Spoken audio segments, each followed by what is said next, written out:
teman studiku, perkenalkan aku Harni, aku pengajar TIU di kelas studi CPNS. Kali ini kita akan membahas soal kuis yang sudah teman-teman kerjakan ya. Nah, buat kamu yang belum mengerjakan kuisnya, kamu bisa klik link di deskripsi, kemudian kerjakan dulu kuisnya, baru deh lanjut buat nonton video ini. Oke? Yuk kita mulai ya bahas soal mini quiz yang ketiga. Oke, kita mulai dari nomor 1 dulu teman-teman. Di sini soalnya tentang sinonim. Nah, sinonim itu kan persamaan kata ya. Oke, ditanyakan sinonim dari redum. Jadi redum sama dengan apa? Nah, kalau kita langsung tahu artinya, itu kan kita bisa cari tahu ya. Oh, ini mah samanya kayak yang ini gitu kan.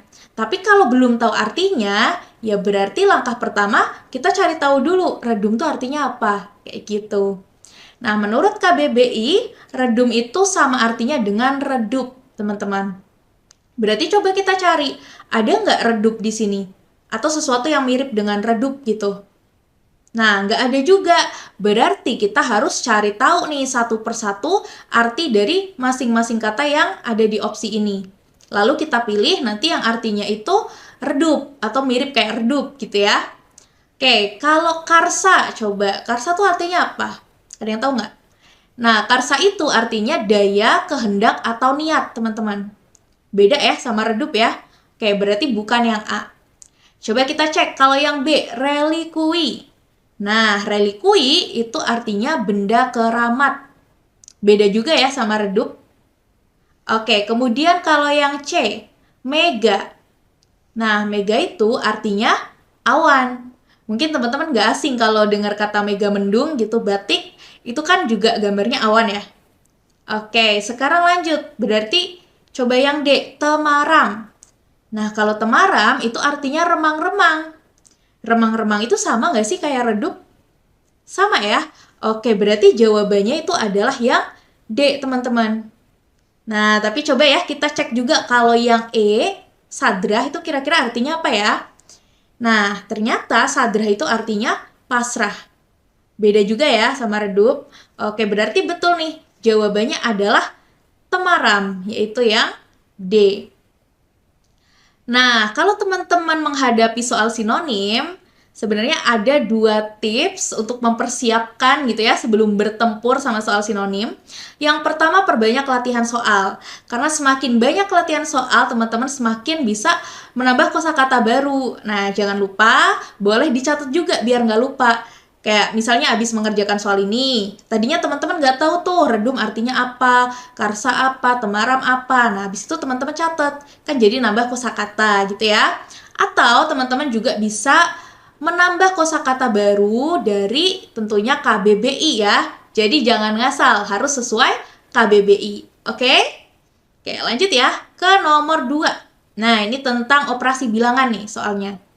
Oke, bentuk sederhana dari ini adalah, nah, kalau ada soal bentuk akar, enaknya tuh kita ubah dulu ke dalam bentuk bilangan berpangkat, teman-teman. Nah, di soal TIU juga beberapa kali tuh muncul gitu soal bilangan berpangkat. Nah, senjata untuk menaklukkan soal bilangan berpangkat itu adalah, tada, sifat-sifat bilangan berpangkat, teman-teman. Ini penting banget ya kalau kamu menghadapi soal bilangan berpangkat. Nah, usahakan semua sifat ini kamu pahami. Gitu ya. Nah, gimana caranya Kak biar paham semua? Ya perbanyak latihan soal, terutama soal yang memakai sifat masing-masing gitu. Jadi misalnya udah latihan soal yang pakai sifat ini, nanti berlatih lagi soal yang pakai sifat ini. Dan kalau bisa semua. Kenapa semua? Karena kalau sebagian aja, misalnya nih ya, teman-teman cuma tahu yang sifat pertama, kedua, ketiga doang. Ternyata nanti di soalnya malah membutuhkan sifat yang ke-6 sama ke-7 gitu misalnya. Nah, itu kan jadi repot ya. Makanya harus semuanya teman-teman pahami. Oke? Yuk, sekarang kita balik lagi ke soalnya. Jadi, bentuk akar ini mau aku uraikan dulu, teman-teman. Nah, aku uraikan menjadi seperti ini. Jadi, ini akar pangkat 6 dari X pangkat 2 gitu kan. Terus kalau nggak ada tandanya, itu artinya dikalikan, teman-teman. Jadi, ini dikali ya. Oke, terus ini yang di dalam akar kan sebenarnya ada 2 bagian ya, dia dan dia gitu kan. Terus nggak ada tandanya, itu artinya dikali nih. Nah, ini kalau operasi yang di dalam akar itu perkalian, itu bisa kita uraikan teman-teman. Itu ya, kita uraikan. Tapi hati-hati, kalau operasi yang di dalam akar itu penjumlahan atau pengurangan, itu nggak boleh kita uraikan menjadi seperti ini. Jadi maksudnya, kalau misalnya nih ya, di dalam akar itu ada dua bilangan atau dua variabel A sama B.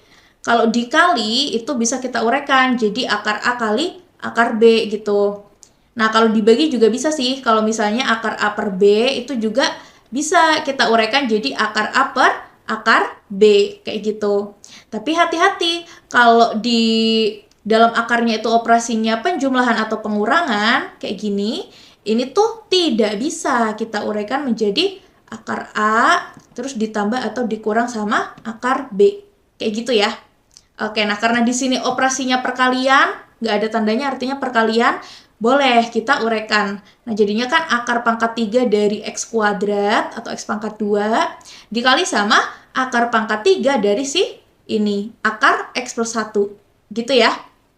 Paham ya teman-teman? Nah, selanjutnya seperti yang aku bilang tadi ya, soal bentuk akar enaknya kita ubah dulu ke bilangan berpangkat biar mudah menyelesaikannya. Oke?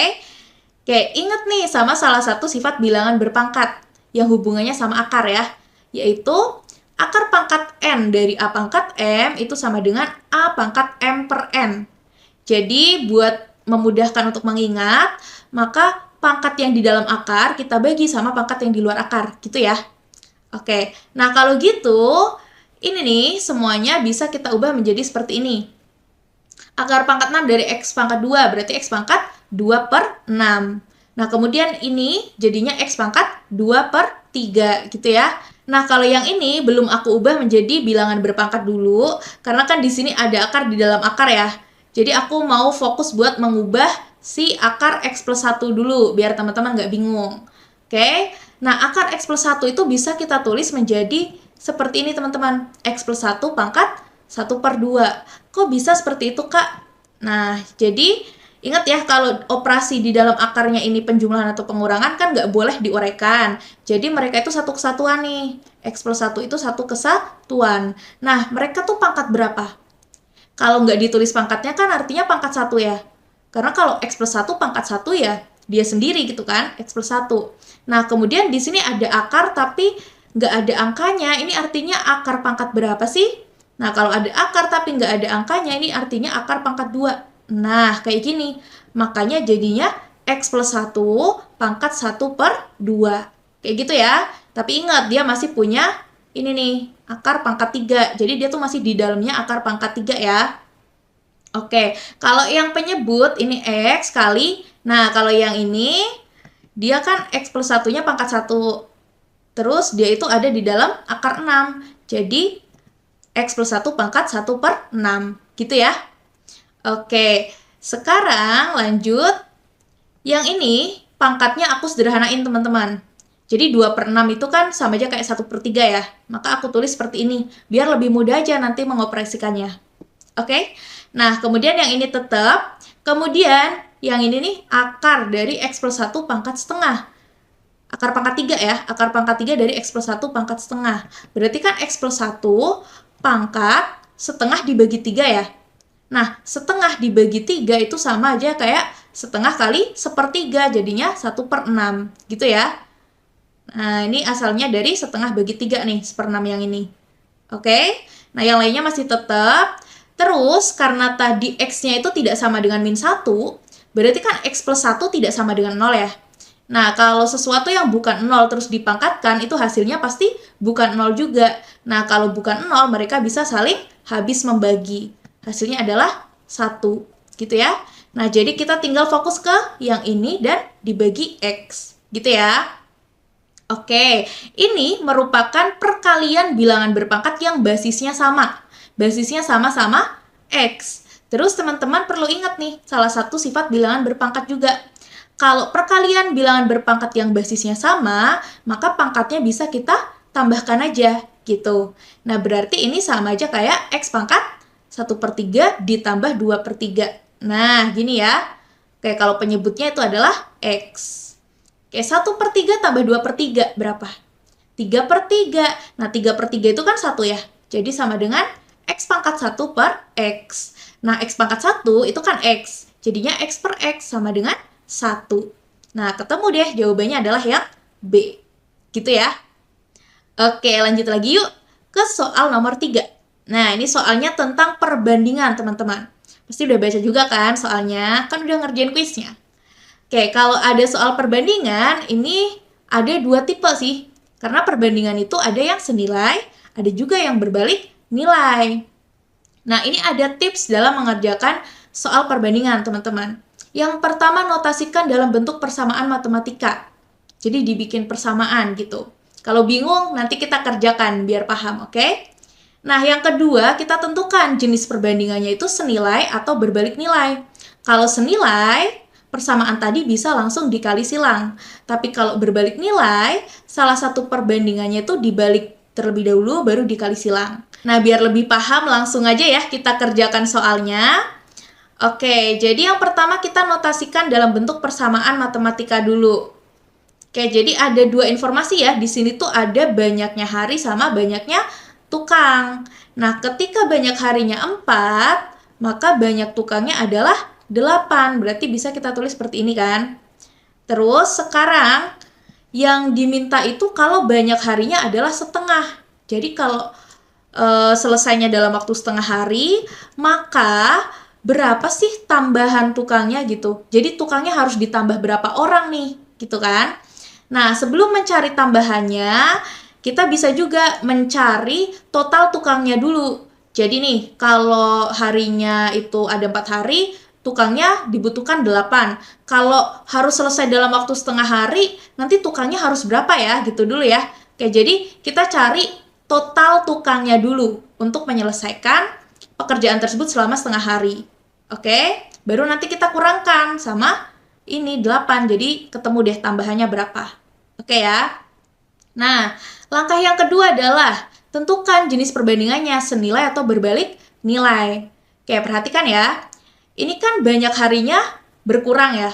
Jadi kalau banyak harinya berkurang, banyak tukangnya berkurang juga atau bertambah? Coba bayangin ya, kita lagi mengerjakan sesuatu gitu. Misalnya tadinya 1 bulan butuh orang 100. Nah, kalau harus mengerjakan dalam waktu 1 minggu, orangnya harus ditambah apa dikurang coba? Harus ditambah kan? Nah, ketika harinya berkurang, maka tukangnya harus ditambah. Berarti ini namanya perbandingan berbalik nilai. Karena kalau satunya berkurang, satunya bertambah gitu ya. Kalau senilai itu kalau berkurang, berkurang semua, bertambah, bertambah semua. Oke? Nah, terus kalau berbalik nilai, salah satu perbandingannya dibalik dulu, baru dikali silang. Nah, jadi yang ini tuh kita bikin persamaan. Dia dibandingkan dengan dia, jadi 4/setengah atau 4/setengah itu sama dengan, nah kalau senilai kan 8/X ya, itu kalau senilai. Nah, kalau berbalik nilai, salah satu perbandingannya itu kita balik dulu. Nah, yang tadinya 8/X, kita balik dulu jadinya X/8. Kayak gitu ya, paham ya? Oke, kalau udah, baru deh kita kali silang. Nah, tapi sebelum dikali silang, ini coba kita uraikan dulu yuk biar enak. 4 dibagi setengah. Itu kan sama aja kayak 4 dikali, nah ini dibalik ya, jadinya 2/1. Jadinya 8/1 ya teman-teman. Oke, jadi ini 8/1 sama dengan X/8. Kalau udah kayak gini, baru deh kita kali silang. Jadinya 1 kali X sama dengan 8 kali 8. Nah, 1 kali X itu adalah X, 8 kali 8 adalah 64. Jadi X sama dengan 64. Ingat ya, X itu tadi adalah total tukangnya. Oke? Tapi sebenarnya bisa kalau kita mau cari langsung tambahannya. Cuma nanti caranya beda lagi. Akan aku bahas di soal mini quiz selanjutnya ya, kalau yang langsung cari tambahannya. Oke? Nah, atau teman-teman ada sedikit tips nih dari aku kalau biar cepet gitu ya. Kalau kayak gini kan perlu dibalik dulu, biar nggak perlu dibolak-balik. Intinya kalau perbandingannya berbalik nilai, ini bisa kita langsung kalikan yang sejajar aja. Jadi 4-nya kita kali 8, terus sama dengan setengahnya kita kali X. Nah, bisa jadi seperti ini ya. Nanti hasilnya sama, 4 kali 8 itu kan 32. Nah, 32 sama dengan setengah X. Setengah kali berapa biar jadi 32? kali 64 kan? Nah, berarti ketemu X-nya 64. Sama juga kan? Oke. Nah, kalau gitu, ingat, jangan sampai terkecoh milih yang A. Karena apa? Karena tadi X itu total pekerjanya, sedangkan yang ditanya adalah tambahannya. Nah, kalau tambahan, berarti gimana? Ya, total pekerja yang dibutuhkan dikurangi sama tukang yang udah ada ya. Jadi tambahannya adalah 64 dikurang sama 8, kayak gini. Oke, nah 64 dikurang 8 berapa? 56. Jadi jawabannya adalah yang E. Oke, paham ya? Nah, sebelum ke soal berikutnya, aku mau ingetin dulu nih. Jadi, studi CPNS itu lagi membuka kelas buat kamu yang pengen memaksimalkan dalam mempersiapkan seleksi CPNS tahun ini. Nah, untuk pendaftarannya kali ini, kamu cuma bayar 249.000 aja loh. Cukup 1 kali daftar dan kamu akan dapatkan semua layanan kelas. Oke, lanjut yuk ke soal nomor 4. Nah, ini soalnya tentang kombinatorika ya. Nah, karena kamu sudah membaca soalnya pas lagi ngerjain kuis, sekarang aku mau langsung ilustrasiin ya. Jadi intinya tuh ada 8 kursi nih, yang mau diduduki oleh tim pertama dan tim kedua. Nah, tim pertama itu duduk di sebelah kiri tim kedua, yang mana tim pertama itu terdiri dari 5 orang, gitu ya. Nah, berarti yang sebelah kanan ini, yang 3 orang ini adalah tim kedua. Kemudian diketahui juga bahwa mereka itu duduknya mengelompok sesuai ya kelompoknya gitu kan. Makanya di sini tim satu semua, yang ini tim 2 semua kayak gitu. Sehingga ada satu saja anggota tim pertama yang berdampingan dengan anggota tim kedua. Kayak gitu ya. Nah, sekarang kalau formasinya seperti ini, kira-kira ada berapa ya banyaknya cara untuk berfoto kayak gitu. Nah, perhatikan ya. Tim 1 ini kan terdiri dari 5 orang. Nah, coba kita fokus ke kursi yang ini. Ada 5 orang yang belum duduk. Berarti ada berapa kemungkinan orang yang duduk di kursi ini? Ya 5, ya kan? Karena bisa aja yang duduk di sini tuh misalnya A, atau bisa juga B, atau C, atau D, atau E gitu kan. Jadi 5-5-nya tuh mungkin untuk duduk di sini. Gitu ya. Nah, nanti dari 5 orang ini kan 1 bakal duduk di sini ya. Berarti tinggal ada 4 orang kan yang belum duduk. Nah, berarti yang bakal duduk di sini itu ada 4 kemungkinan. Karena kan bisa aja, misalnya yang duduk di sini itu E, ya berarti di sini bisa jadi A, bisa jadi B, bisa jadi C, bisa jadi D gitu kan. Makanya masih ada 4 kemungkinan. 1 orang akan duduk di sini, yang di sini tinggal 3 kemungkinan, gitu ya. 1 akan duduk di sini, berarti selanjutnya tinggal 2 kemungkinan, dan 1 orang lagi akan duduk di sini, berarti tinggal 1 kemungkinan, karena tersisa 1 orang yang akan menduduki 1 kursi, berarti tinggal 1 kemungkinan, gitu ya. Oke, kalau untuk tim kedua juga sama, karena totalnya ada 3 orang, misalnya X, Y, Z gitu ya. Nah, berarti kan yang mungkin untuk duduk di sini ada 3 kemungkinan ya, bisa jadi X, bisa Y, bisa Z gitu kan. Jadi di sini 3, kemudian salah satu orang akan duduk di sini, misalnya X yang duduk di sini, berarti kan tinggal Y sama Z. Berarti ada 2 kemungkinan nih yang bakal duduk di sini. Kalau bukan Y ya Z, gitu ya. Itu kalau misalnya doang, kalau yang di sini tadi X gitu. Terus nanti salah satu orang akan duduk di sini, berarti selanjutnya tinggal 1 kemungkinan. Nah, kita pakainya aturan perkalian. Kenapa? Karena dalam menyusun tempat duduk ini atau formasi duduk ini, itu kan terjadi secara berurutan ya. Nah, karena pakainya aturan perkalian, jadi tinggal dikalikan saja semuanya. 5 kali 4 kali 3 kali 2 kali 1, terus kali 3 kali 2 kali 1 lagi. Nah, coba hitung 5 kali 4, berarti kan 20 ya. Terus 3 kali 2 itu 6, ini 3 kali 2 itu 6. Nah, 1 kali 1 kan 1 ya. Jadi tinggal 20 kali 6 kali 6. Sama aja kayak 20 kali 36. Jadinya 720. Jadi banyak cara untuk berfoto. Kalau formasinya seperti ini, itu ada 720 cara ya. Sehingga jawabannya adalah yang A. Paham ya teman-teman ya? Oke, lanjut yuk ke soal berikutnya, nomor 5. Nah, ini soalnya silogisme ya. Nah, di sini silogismenya tentang kuantor ya, teman-teman ya. Ini ada namanya kuantor universal, itu pakainya semua. Terus sama kuantor eksistensial, itu yang beberapa, sebagian, atau ada, kayak gitu. Nah, enaknya kalau ada soal kayak gini sih diilustrasiin dikit biar kebayang gitu ya. Coba nih, beberapa mahasiswa mengikuti rapat. Nah, kita bisa bikin kayak gini nih, mahasiswa, terus beberapanya itu mengikuti rapat. Berarti bisa jadi seperti ini ya. Nah, ini kan beberapa mahasiswa, jadi yang di sini itu mengikuti rapat, gitu ya. Nah, terus semua anggota klub mengikuti rapat. Semua anggota klub mengikuti rapat. Nah, bisa jadi seperti ini ya.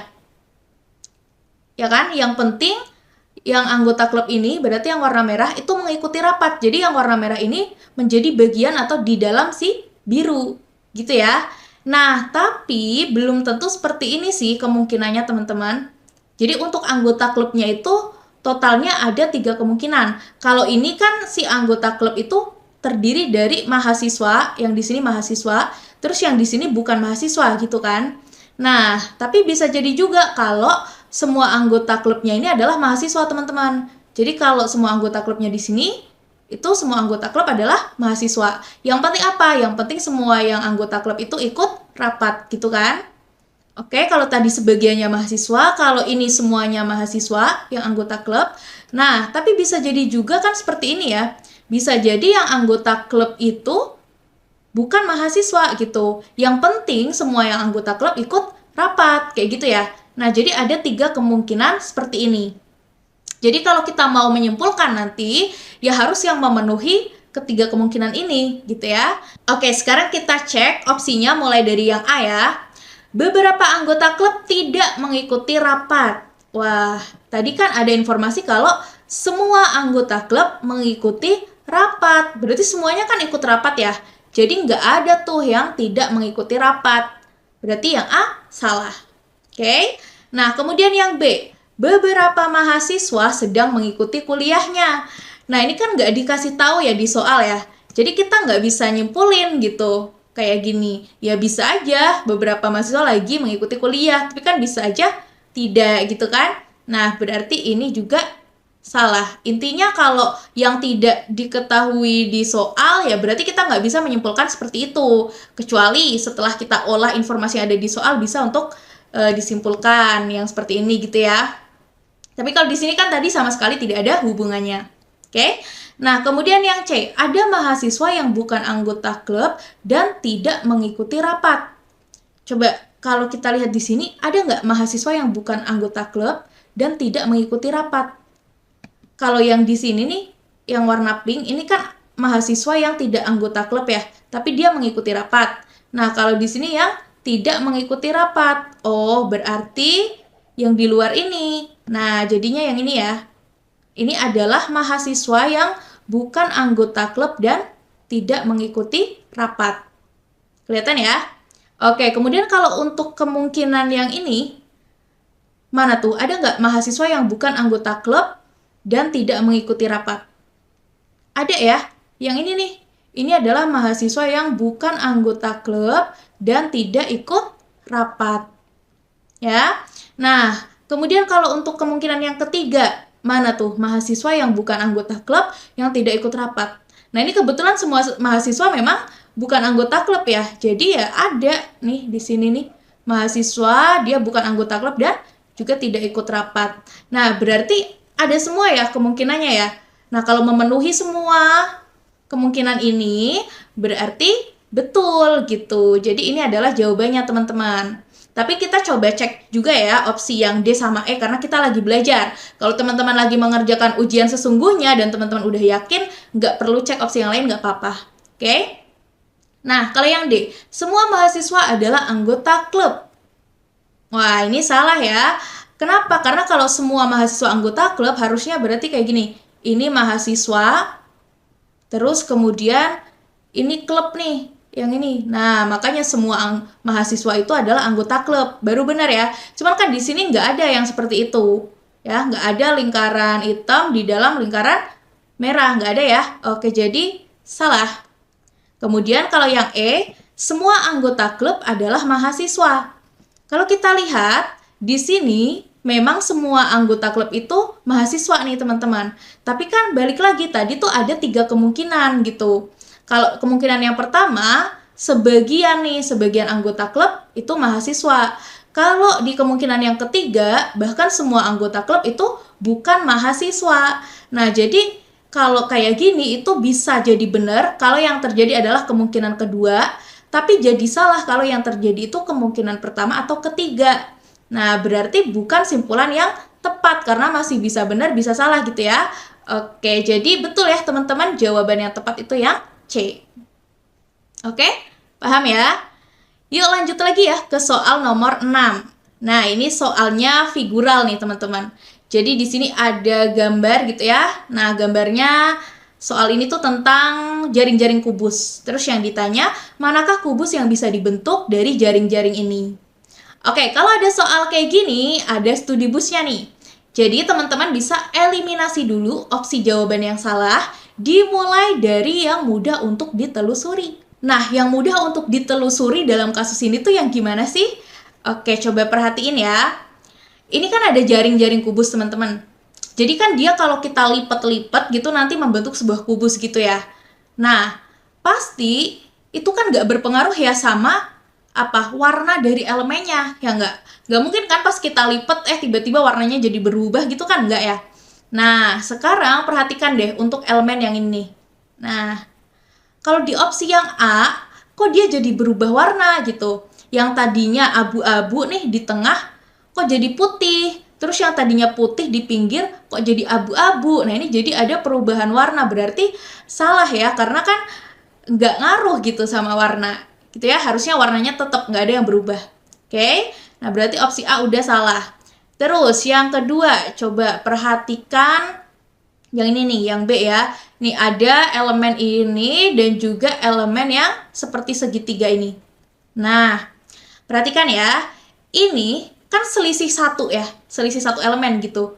Jadi artinya mereka itu berlawanan, sisi yang berlawanan. Maksudnya kalau dia depan ya dia belakang. Kalau dia kiri ya dia kanan. Kalau dia atas ya dia bawah. Karena berlawanan gitu. Nah, otomatis apa? Otomatis ya dia tidak bersebelahan. Kalau tidak bersebelahan, nggak mungkin kelihatan dua-duanya seperti ini. Kalau terlihat dua-duanya ini kan artinya bersebelahan ya. Jadi kalau bersebelahan nih, awalnya bersebelahan, terus kita lipat, kan tetap kelihatan dua-duanya ya. Mereka bersebelahan gitu loh. Nah, sedangkan di sini tuh harusnya ada sesuatu di antara mereka. Jadi mereka tuh berlawanan, nggak mungkin kelihatan dua-duanya. Karena kalau yang satu belakang, yang satu depan gitu contohnya. Nah, berarti yang B salah gitu ya. Oke, masih dalam rangka berlawanan dan bersebelahan, coba kita lihat elemen yang ini nih. Seperti huruf A dan seperti huruf D yang diputar gitu ya. Nah, ini juga kan berlawanan ya, karena selisih satu sisi gitu. Nah, kalau berlawanan nggak mungkin terlihat keduanya, karena kalau terlihat keduanya ini kan bersebelahan. Ya, sedangkan di jaring-jaringnya mereka berlawanan. Jadi yang D salah. Nah, kemudian tinggal yang C sama E gitu ya. Oke, coba perhatikan deh. Untuk elemen yang ini nih, yang lingkaran, kemudian ada garis-garisnya, seperti logo sesuatu gitu ya. Nah, kemudian ini ada segitiga, yang mirip segitiga lah, mirip segitiga siku-siku. Kalau kita perhatikan, ini kan seperti huruf Y ya teman-teman ya. Nah, kalau seperti huruf Y ini kan kayak Y yang madep ke bawah ya. Nah, si Y-nya ini kan menghadap si segitiga. Kalau kita lihat di sini, Y-nya itu dia malah menghadapnya ke sana. Padahal segitiganya kan di sini. Jadi harusnya kan Y-nya tuh menghadapnya ke sini ya. Menghadap segitiga gitu kan. Nah, berarti ini salah. Gitu ya. Oke, sekarang berarti tinggal tersisa deh opsinya yang C. Berarti C ini adalah opsi yang tepat. Kalau teman-teman pengen cek, boleh aja. Silakan teman-teman bikin sendiri gitu ya. Misalnya di kertas, terus dipotong seperti ini. Jangan lupa digambar yang sesuai gitu ya. Gambarnya walaupun nggak rapi-rapi amat, yang penting sesuai. Terus nanti teman-teman lipat. Pasti bakal terlihat tuh ada yang seperti ini gitu. Jadi ini sesuai ya. Oke, lanjut yuk. Sekarang ke nomor 7. Nah, ini tentang kuantitatif perbandingan. Nah, jadi ada seorang anak yang membeli baju seharga 100.000 dengan diskon 25% plus 40%. Nah, perhatiin ya. Kalau di diskon seperti ini, artinya bukan didiskon 65% gitu teman-teman. Jadi dia tuh awalnya didiskon 25%, habis itu didiskon lagi kan 40%. Nah, itu tuh tidak sama dengan 65%. Hati-hati ya. Oke, terus ada juga dia beli celana seharga 100.000 dengan diskonnya 55%. Nah, jika P adalah harga baju setelah diskon dan Q adalah harga celana setelah diskon, maka kita akan mencari hubungan antara P dan Q ya. Nah, kalau menggunakan cara biasa, teman-teman bisa cari P-nya dulu. Jadi P-nya itu kan harganya awalnya 100.000, tapi karena didiskon 25%, jadi tinggal bayar 75%-nya gitu kan. Nah, habis itu didiskon lagi 40%. Jadi didiskon lagi 40%. Nah, ini harganya kan harga dari yang setelah diskon yang pertama ya. Makanya 40%-nya dikali sama yang ini gitu. Terus nanti tinggal dihitung aja, ketemu P-nya 45.000. Gitu teman-teman. Kemudian kalau yang Q, karena tadi diskonnya 55%, berarti kan tinggal bayar ya 100% dikurangi 55%, tinggal bayar 45% gitu kan. Nah, dikali harganya 100.000, jadi ketemu P-nya 45.000, Q-nya 45.000. Jadi jawabannya yang E, gitu ya. Nah, tapi karena di sini kebetulan harga awal dari baju dan celananya itu sama-sama 100.000 gitu kan. Aku jadi punya ide untuk ya udah kita hitung aja total diskonnya tuh masing-masing berapa gitu ya.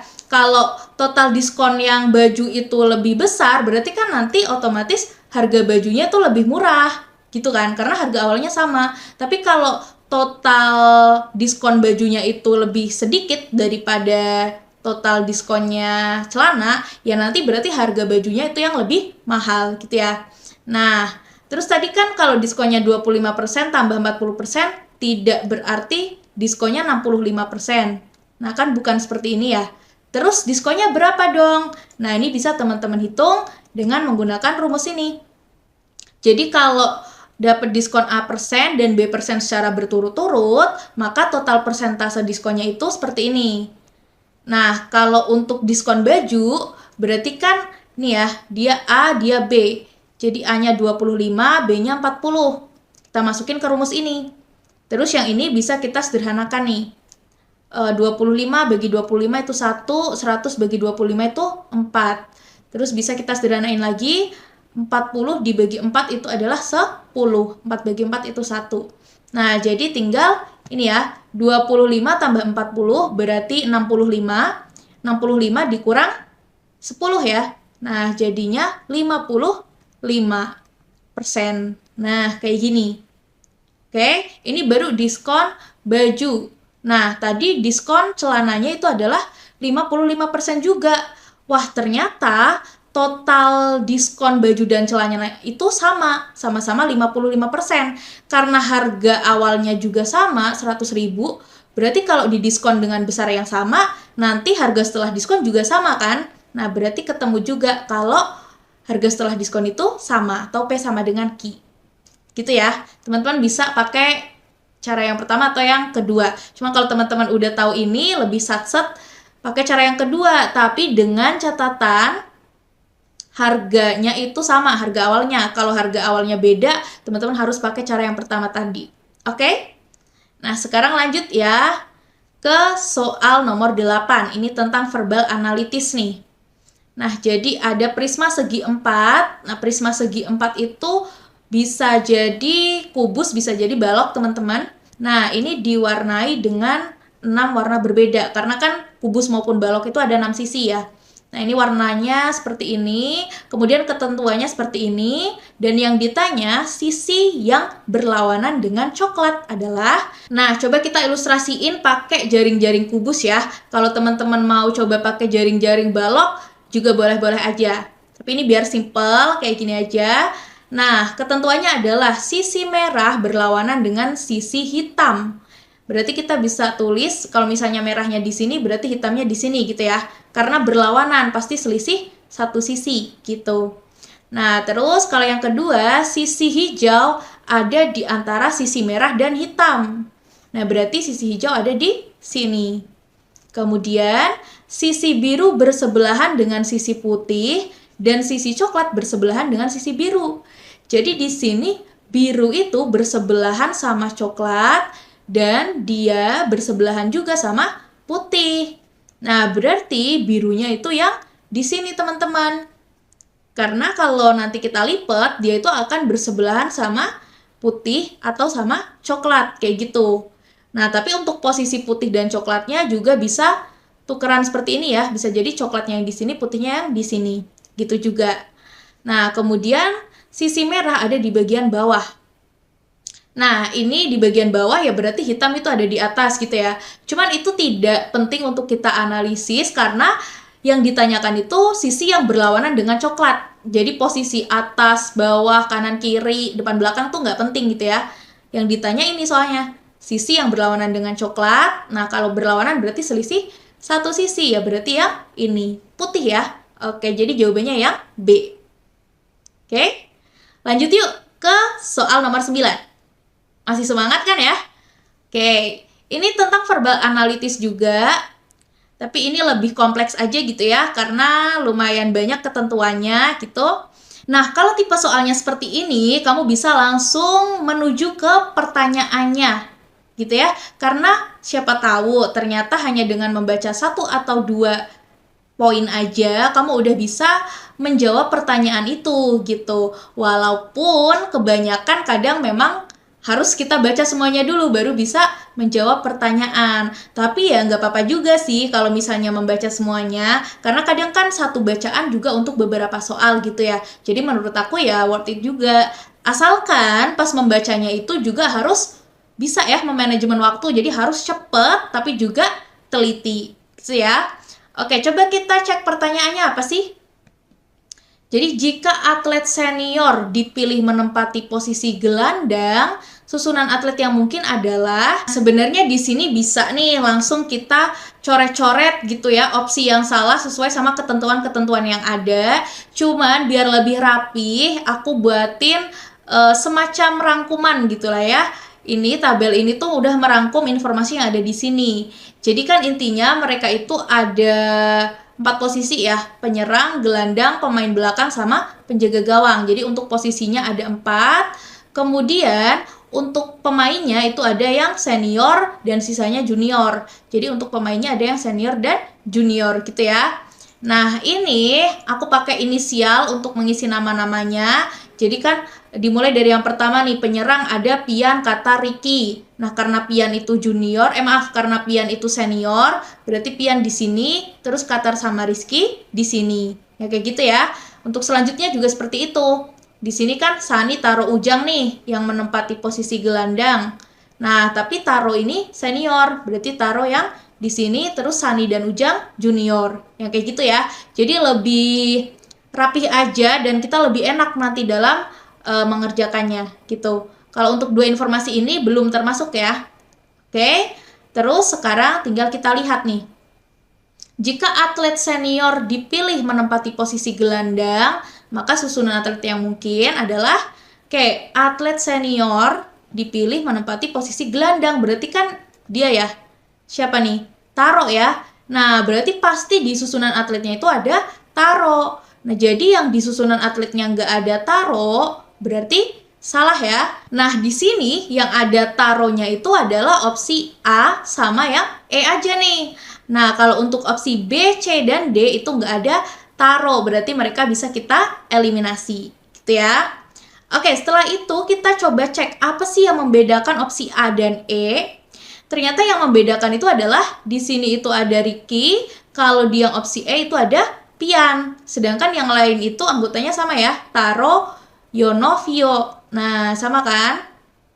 Oke, sekarang kita coba nih baca ketentuan yang belum kita rangkum. Nah, yang ini.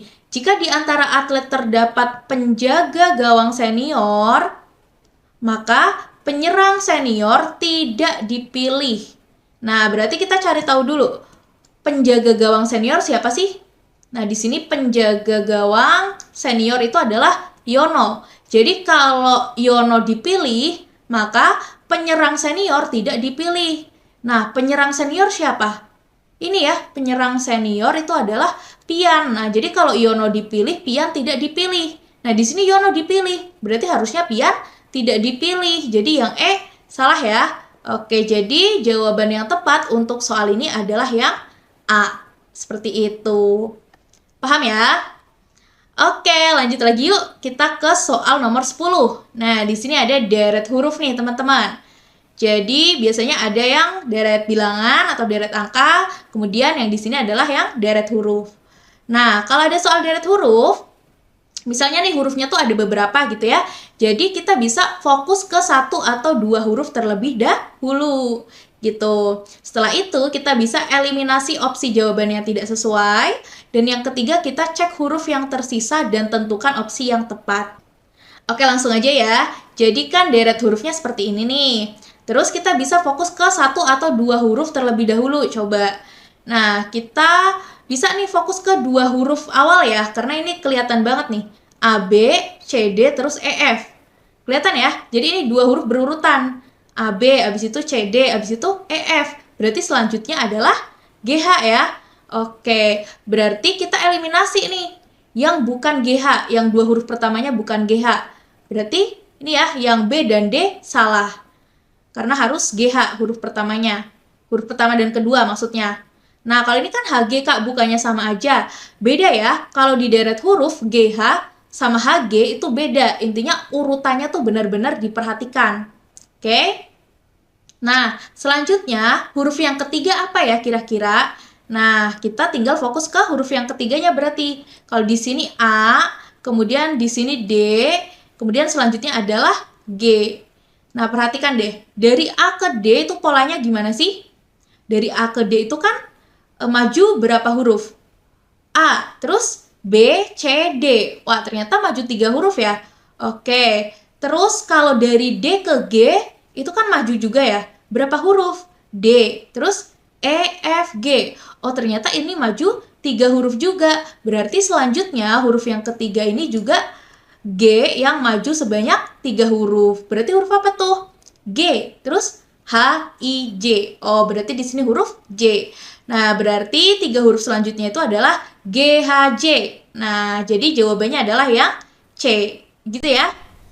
Oke, lanjut lagi yuk ke soal nomor 11.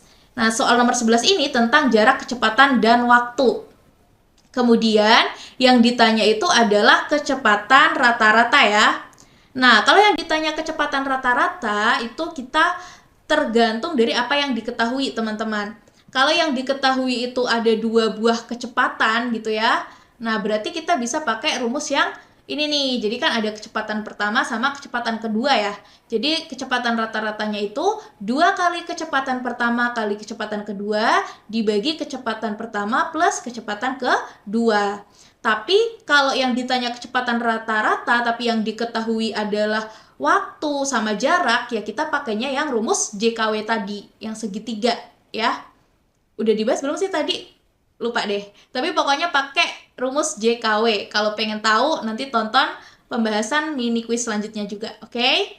Nah, di sini kita misalin aja, berarti yang 40 ini sebagai kecepatan pertama dan 60 ini sebagai kecepatan kedua. Karena satuannya udah sama ya, sama-sama kilometer per jam, jadi boleh nanti kita nggak usah tulis satuannya kayak gitu. Tapi kalau satuannya belum sama, itu harus disamain dulu ya. Oke, harus disamain dulu baru dioperasikan. Nah, kalau informasi jarak ini di sini nggak berpengaruh ya, karena nggak ada waktu juga, jadi nggak bisa kita pakai kayak gitu. Oke, jadi kecepatan rata-ratanya adalah seperti ini. 2 kali 40 kali 60, terus dibagi sama 40 ditambah sama 60. Gitu ya. Oke. Terus, ini kan harus kita jumlahkan dulu nih. 40 tambah 60 berarti 100. Nah, jadinya seperti ini. Habis itu bisa kita sederhanain. Nih, bagi 10 hasilnya 4. Bagi 10 hasilnya 10. 60 bagi 10 hasilnya 6. 10 bagi 10 hasilnya 1. Nah, jadi tinggal 2 kali 4 kali 6. Berapa tuh? 2 kali 4, 8. Kali 6, 48. Satuannya tadi adalah kilometer per jam. Gitu ya. Oke, jadi jawabannya adalah yang B. Paham ya? Oke. Yuk lanjut ke soal nomor 12. Nah, ini deret angka nih. Kalau tadi udah deret huruf, sekarang deret angka. Oke, kalau mengerjakan soal deret angka, ada beberapa tipsnya nih untuk mengidentifikasi ya.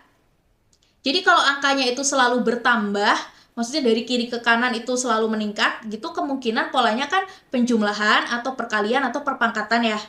Nah, kalau selisih antar sukunya relatif kecil, maka kemungkinan polanya itu penjumlahan. Jadi kalau selisihnya relatif kecil ya, misalnya dari 2 ke 4 itu kan relatif kecil, atau 2 ke 5.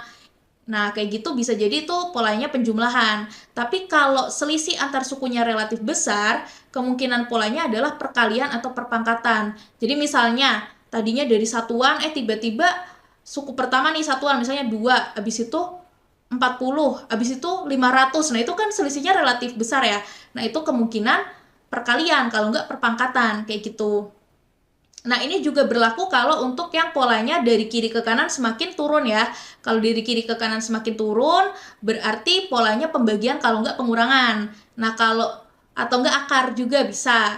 Nah, kalau relatif kecil selisihnya berarti polanya pengurangan. Kalau selisihnya relatif gede, berarti kemungkinan pembagian atau enggak akar. Kayak gitu ya. Itu kalau dari kiri ke kanan semakin kecil angkanya.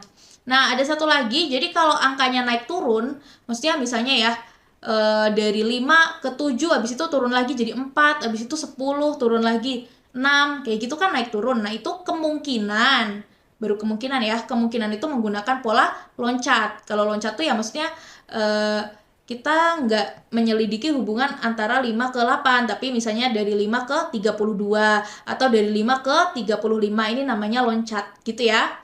Oke, yuk coba kita kerjakan untuk soal ini. Nah, kalau kita cek nih, coba 5 ke 8. Itu diapain sih? Relatif kecil ya, berarti ditambah nih. Selisihnya relatif kecil, jadi ditambah 3. Nah, kalau 8 ke 32, ini kan nggak ditambah 3 ya, karena relatif besar nih selisihnya. Tapi kalau kita lihat, 32 ke 35 ini juga relatif kecil. Dan ini polanya itu adalah ditambah 3. Wah, ternyata dia tuh sepasang-sepasang gitu ya. Sepasang. Terus selanjutnya sepasang dengan sampingnya.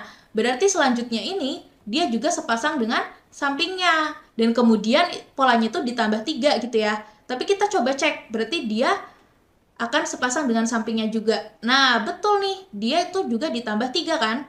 572 harus ditambah 3 biar jadi 575. Nah, berarti benar di sini itu ditambah 3. Nah, coba dari sini kita langsung cek opsinya. Berarti kan titik-titik yang pertama kalau ditambah 3 hasilnya akan menjadi titik-titik yang kedua ya. Nah, kalau kita lihat di sini berarti opsi A itu salah. Karena kalau 38 ditambah 3 harusnya 41 ya kan. Nah, yang B juga salah nih.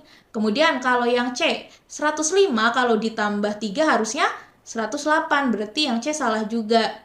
Kalau yang D, 140 kalau ditambah 3 berarti 143. Wah, ini kemungkinan benar nih. Kita simpan dulu ya, kemungkinan benar. Kalau yang E, 140 kalau ditambah 3 harusnya 143 ya, bukan 144. Nah, berarti ini salah.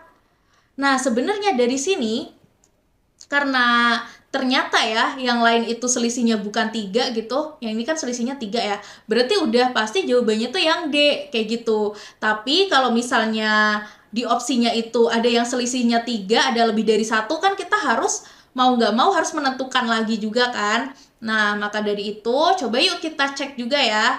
Tadi kalau yang dari 8 ke 32, ini kan karena relatif besar ya selisihnya, kita pakai pola perkalian. Nah, ini kan dikali 4. Kemudian ini juga nih sepasang, habis itu berarti dia sepasang sama sampingnya.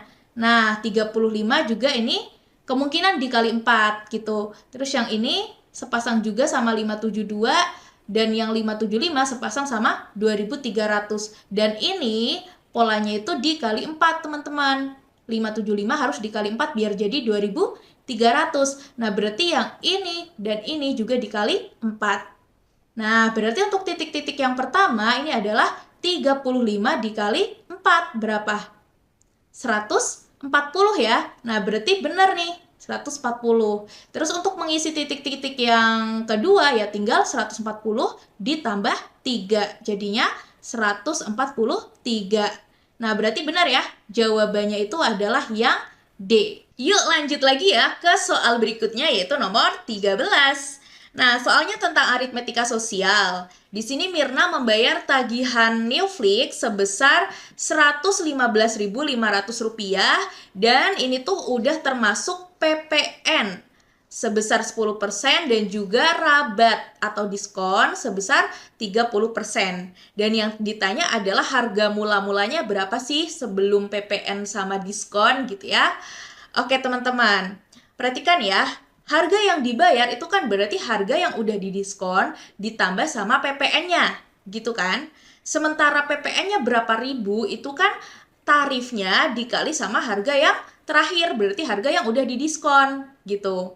Nah, di sini aku tulis harga yang udah didiskon itu HD. Jadi PPN-nya itu ya 10% dikali HD ini, harga yang udah didiskon.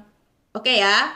Nah, kenapa 10%? Ya karena tadi ada keterangannya gitu, PPN-nya 10% pada April 2021. Tapi kalau di soal nggak dikasih keterangan, teman-teman bisa pakai ini nih. Jadi per 1 April tahun 2022, tarif PPN itu adalah 11% teman-teman. Nah, kalau sebelum 1 April 2022 itu tarifnya 10%. Jadi kalau misalnya suatu saat di soal nggak diketahui pun, kalau diketahui tanggal transaksinya, teman-teman bisa tentuin sendiri tarif PPN-nya berapa, gitu ya. Intinya kalau dari 1 April sampai saat ini, sampai video ini dibuat, itu tarif persennya 11%. Tarif PPN-nya maksudnya. Nah, kemudian kalau sebelum 1 April itu 10%. Oke ya. Nah, perhatikan teman-teman. HD ditambah 10% kali HD. HD itu kan sama aja kayak 100% HD ya. Nah, 100% HD ya kan ditambah 10% HD. Ya jadinya 110% HD. Paham ya teman-teman? Nah, tadi harga yang dibayarnya berapa? 115.500 ya. Oke, sama dengan 110% itu sama aja kayak 110 per 100 ya. Kayak dikali sama HD atau harga yang udah didiskon. Nah, berarti kalau mau mencari HD gimana?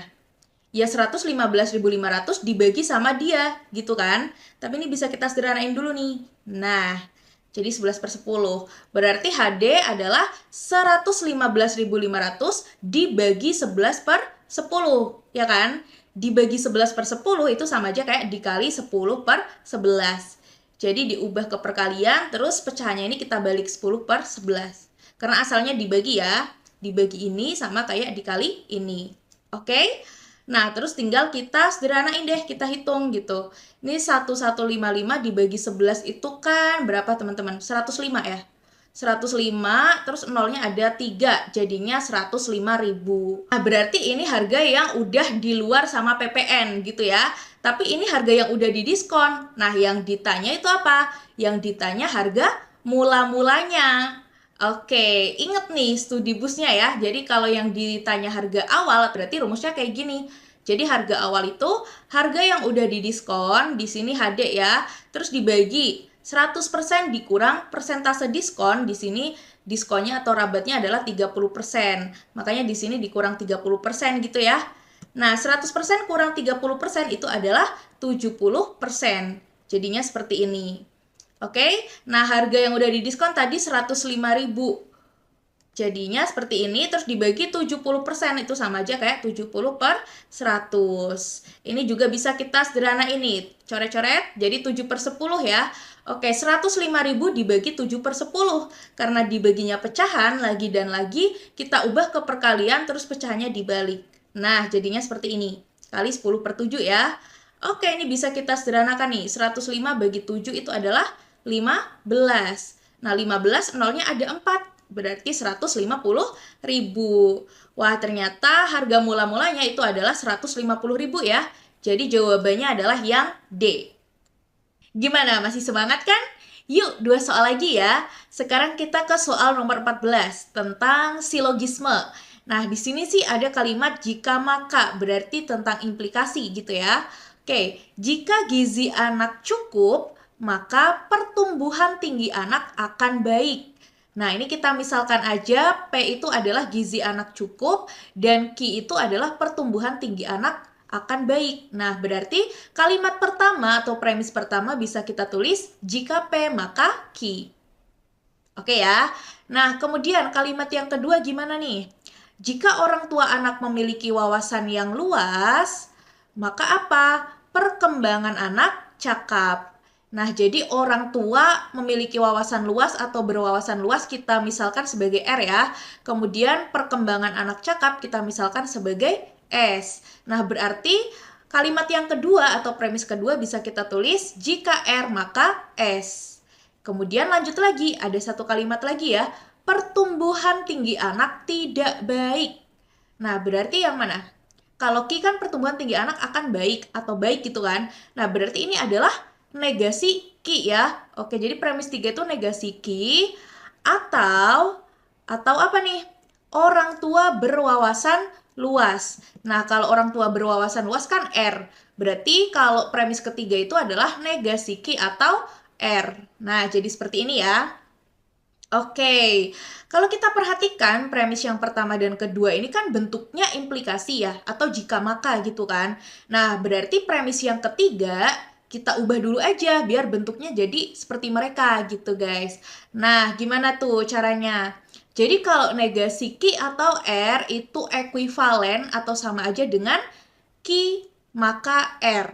Atau jika Ki maka R gitu ya. Jadi kalau ada bentuk atau seperti ini mau kita ubah ke implikasi atau jika maka, jadi yang depannya itu kita negasikan. Nah, negasi dari negasi Ki kan Ki. Maka, nah yang belakangnya itu tetap. Gitu ya. Oke, jadi yang premis ketiga jadinya jika Ki maka R. Nah, ada jika P maka Ki, jika R maka S, jika Ki maka R. Ini sepertinya berurutan, nanti bisa langsung disederhanain, tapi urutannya perlu kita tuker dulu gitu ya.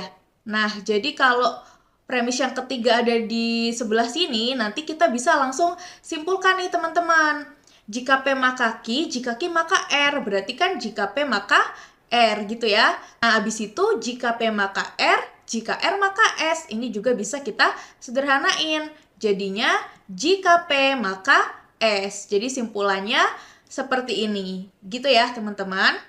Nah, kalau kita lihat nih, di opsi yang ada, jika maka itu hanya ada di opsi A sama D. Nah, kita tapi coba cek dulu ya satu persatu. Kalau yang A, jika perkembangan anak cakap, berarti jika S gitu ya, aku tulis dulu, maka apa? Gizi anak cukup. Nah, berarti maka P ya. Oke, jika S maka P. Nah, jika P maka S sama nggak dengan jika S maka P? Hati-hati, ini berbeda ya teman-teman ya. Jadi jika P maka S itu tidak ekuivalen dengan jika S maka P. Jika P maka S ini ekuivalennya sama jika negasi S maka negasi P. Nah, kalau kayak gini justru boleh. Kenapa kalau kayak gini nggak boleh? Karena kalau yang terjadi itu S, kan ada jika P maka S, terus yang terjadi adalah S. Nah, kita nggak bisa menyimpulkan maka P gitu. Karena bisa jadi jika S maka negasi P itu bisa. Kayak berarti jawabannya bukan yang A. Oke, sekarang kita cek yang D ya. Jika gizi anak tidak cukup, nah apa tuh? Berarti negasi P. Oke, kita tulis jika negasi P, maka apa? Maka orang tua tidak berwawasan luas. Nah, berarti negasi R ya. Oke, jika negasi P, maka negasi R. Nah, sedangkan di simpulannya tuh nggak ada tuh R ataupun negasi R gitu ya. Nah, ininya juga P sih, bukan negasi P. Berarti salah juga. Nah, terus gimana dong, Kak? Padahal ini simpulannya jika maka, tapi yang jika maka di opsi justru salah semua. Nah, berarti kita cari bentuk yang ekuivalen dengan jika maka ini. Jika P maka S itu ekuivalen dengan negasi P atau S. Jadi yang depan dinegasikan atau yang belakang tetap gitu kan. Nah, negasi P atau S itu juga ekuivalen dengan S atau negasi P. Jadi kalau tukeran posisi doang itu boleh. Kayak ibaratnya kita ngomong ungu atau biru itu sama aja kayak biru atau ungu. Yang penting negasinya itu nempelnya sama P ya di sini. Oke. Nah, sekarang tinggal kita cek, kita sesuaikan aja nanti adanya yang mana nih di opsi. Oke, coba yang B. Perkembangan anak cakap berarti S ya. Perkembangan anak cakap, oke. S, kemudian atau gizi anak tidak cukup. Atau, ya berarti ini ya, gizi anak tidak cukup berarti negasi P. S atau negasi P. Wah, benar nih. Ya, sesuai sama yang ini, S atau negasi P. Berarti yang B ini adalah jawaban yang benar gitu teman-teman. Tapi karena kita lagi latihan, aku mau ajak teman-teman cek opsi yang C sama E juga. Kira-kira yang C salahnya di mana ya? Gizi anak tidak cukup, berarti negasi P nih. Negasi P atau perkembangan anak tidak cakap. Berarti negasi S ya. Nah, salahnya di bagian sini ya. Kalau negasi P atau S itu benar, tapi karena di sini ada atau perkembangan anak tidak cakap, nah jadinya salah. Gitu ya. Kalau yang E gimana? Perkembangan anak cakap. Oke, berarti S gitu kan.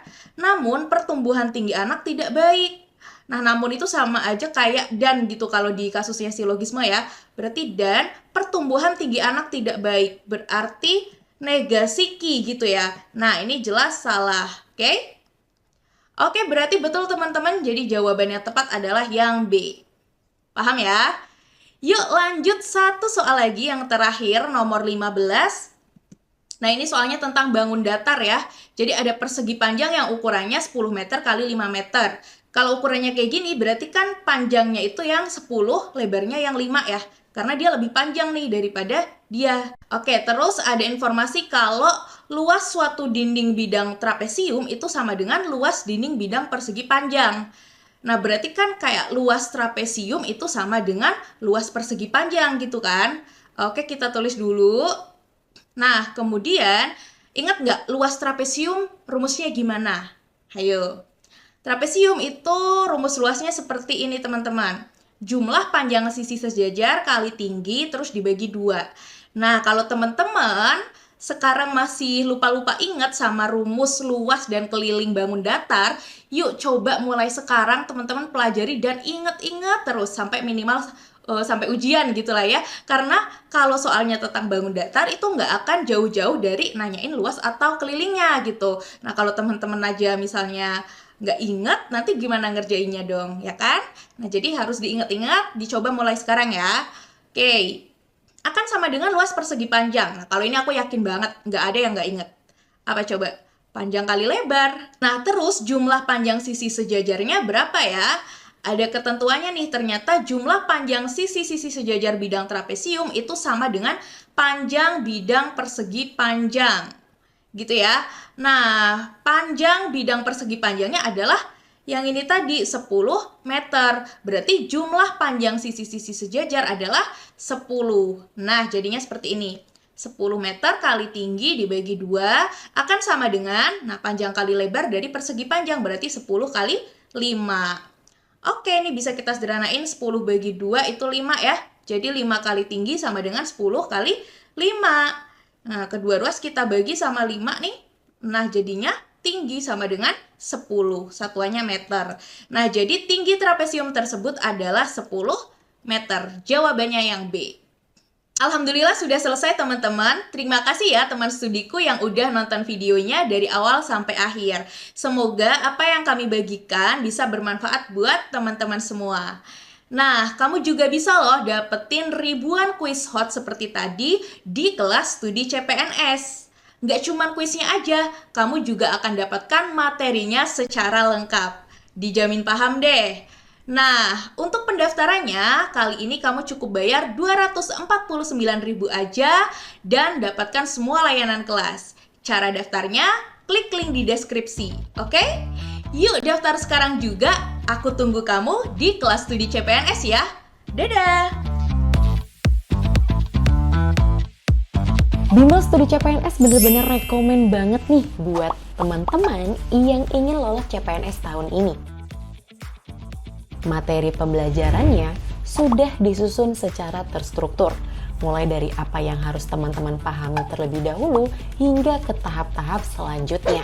Setelah memahami materi, teman-teman akan diarahkan untuk mengerjakan kuis yang tujuannya untuk mengukur seberapa paham sih teman-teman terkait materi yang baru aja dipelajari nih.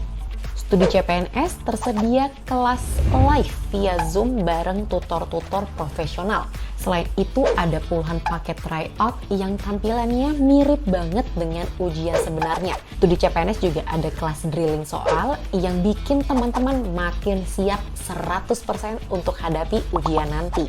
Semua benefit kelas ini bisa teman-teman dapatkan cuma 249.000 aja loh. Yuk langsung aja klik link yang ada di deskripsi dan daftarkan diri teman-teman sekarang juga.